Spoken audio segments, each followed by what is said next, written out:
I was paid a healthy bounty for Ringo and Curly Bill, and realized there was real money to be made. That's why I went after Henry Plummer.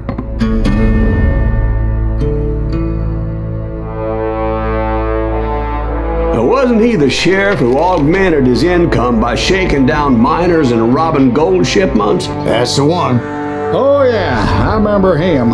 He ran that gang of thieving outlaws called the Innocents. So it's true that you went toe-to-toe with him? Indeed I did, son. Indeed I did.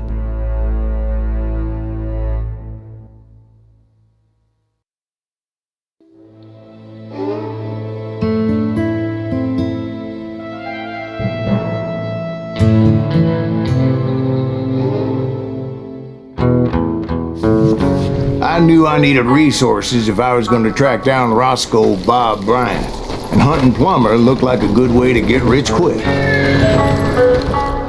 As the local vigilantes exposed him as the leader of the bandits, and put a generous price on his head.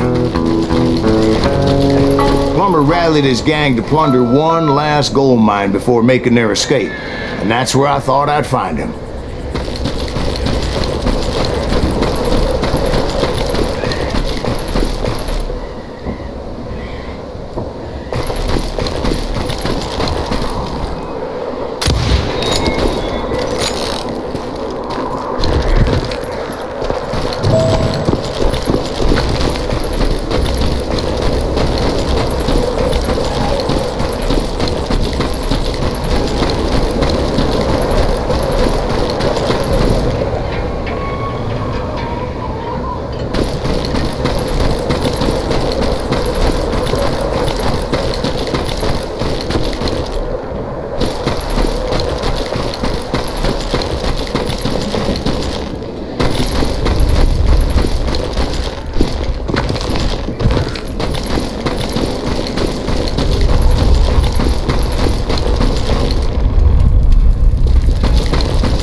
It makes me nervous standing so close to all these goddamn barrels of gunpowder. Why would you be? As my late father pointed out more than once, God made men, but Samuel Colt made them equal.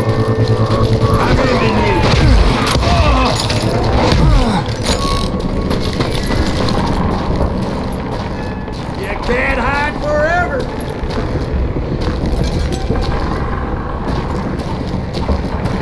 It's you or me.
I knew that dynamite wasn't mine, so I decided the polite thing would be to return it.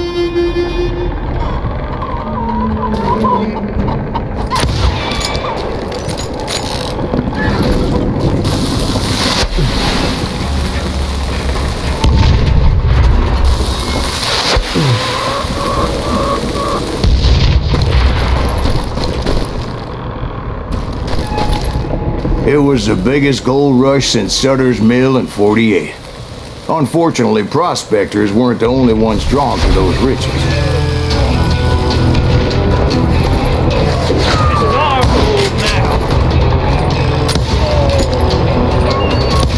God damn you!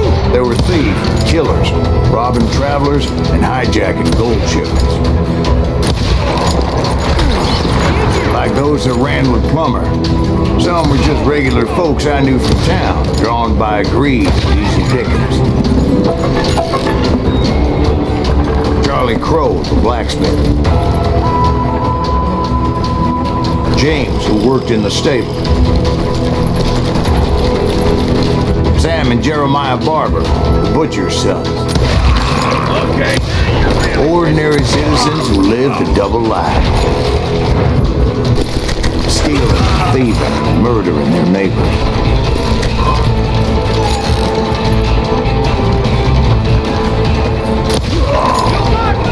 Of course, the rest were veterans of the Civil War.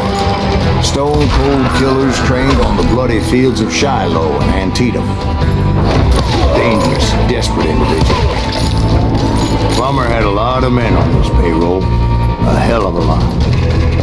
That son of a bitch pretended to protect the public with one hand while stealing them blind with the other. He set up a defensive perimeter which I had no idea how to breach.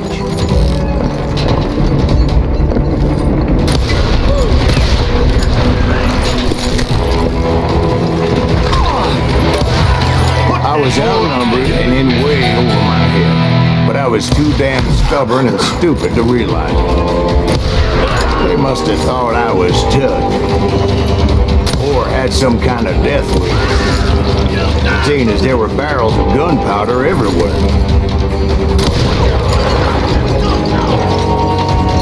One stray bullet, one stray spark, and I'd be blown to hell and gone. Did I have any second thoughts about what I was doing? No.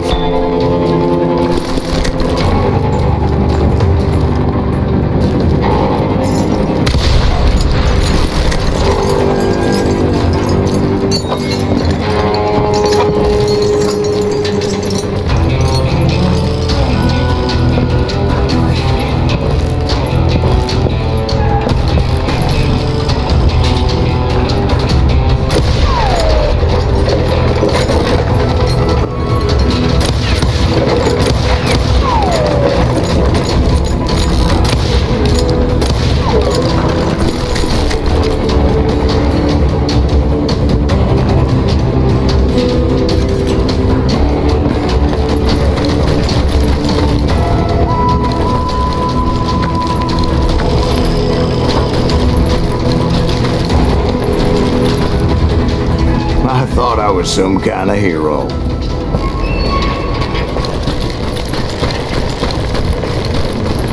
I finally made it past and headed on to meet my destiny. But first, I had something I needed to figure out.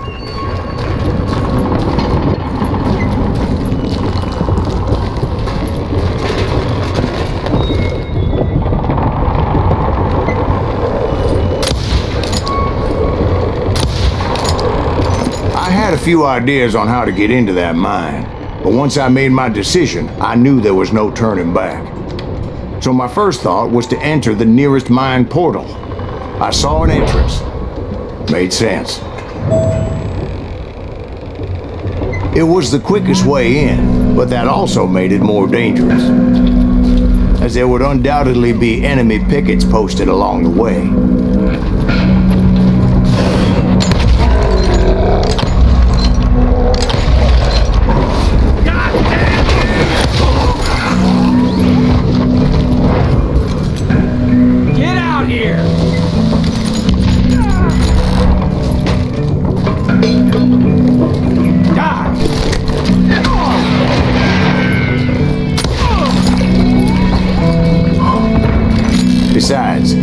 Once you enter a mine like that, it's easy to get all turned around. We know where you're hiding. And that confusing maze of corridors wouldn't even be the worst of it.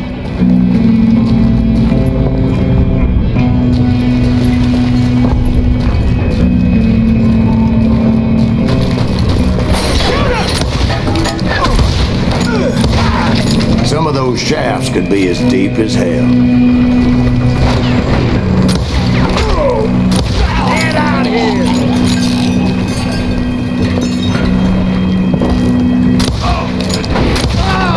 A single stumble or misstep can easily end in a deadly plunge to oblivion. Leave him to me.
Reflexes often make up for a lack of common sense. Luckily, I was never one to be easily bushwhacked. I would just need to be careful not to blow myself to kingdom come.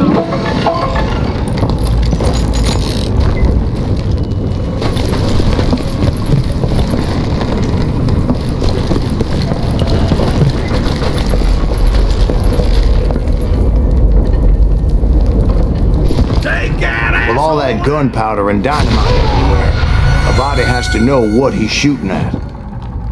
All it takes is one tiny spark, and boom. Take him! You must be about out of...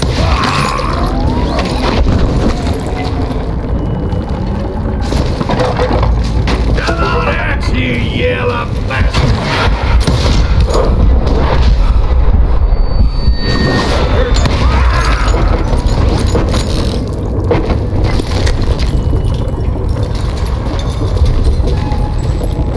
One wrong bullet could have turned that mine into a dad-blasted tube.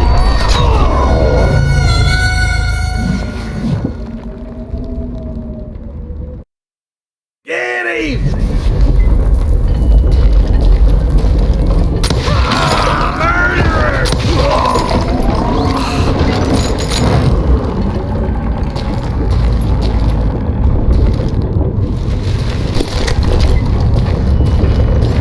One wrong bullet could have turned that mine into a dad-blasted tube.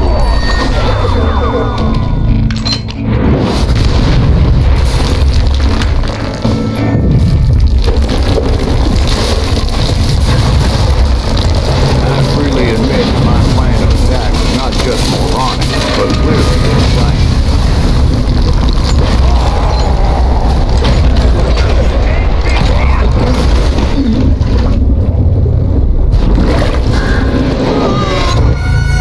It's a good thing that I abandoned that ridiculous plan before I even tried it.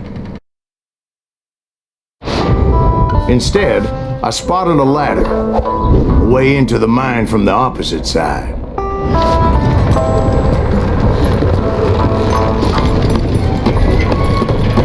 It was a long way around, but that approach seemed more sensible at the time.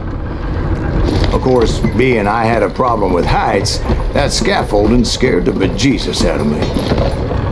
Climbing down that ladder required some caution, because even though I had a younger man's reflexes, no man can dodge a damn bullet while climbing down a rickety ladder.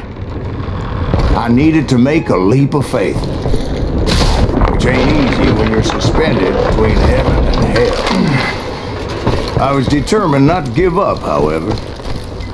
As Sheriff Plummer seemed quite the despicable character. When the vigilantes discovered what the sheriff was up to, people were outraged. That 10,000 they put on his head would go a long way in helping me find old Bob. And I had made it my mission to settle that score come hell or high water. Show yourself, coward!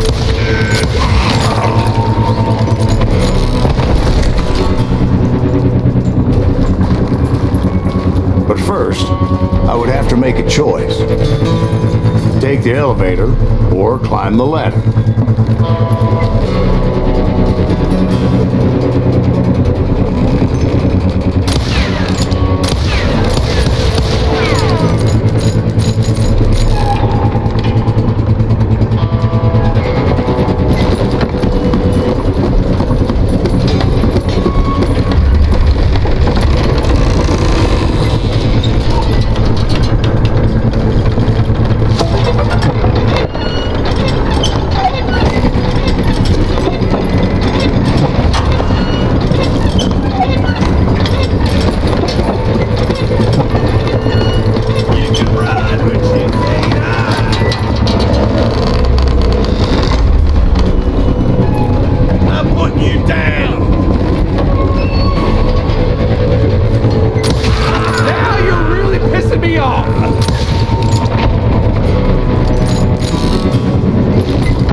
Was a mad dog killer, and the people of Nevada City deserved better. Nevada City? Well, I thought Plummer met his maker in Bannock, Montana.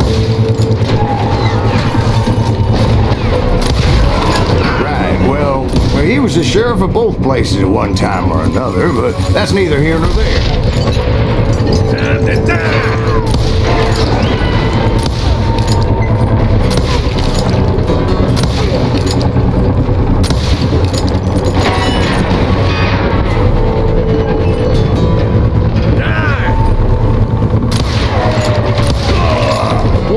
Taking him down would save a lot of lives, including my own.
Plumber was clearly unhinged, and I could see right away that this was going to take some doing.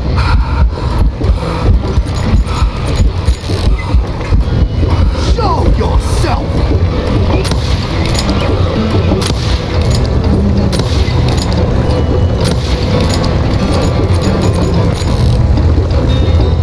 You can shoot! Why can't you aim?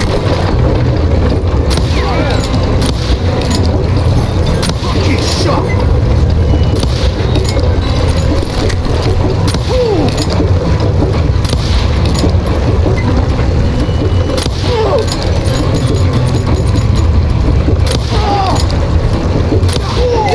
I need some help here! Come on, please take this cocksucker out!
Him and his crew were worth their weight in gold. And now, I was officially a bounty hunter.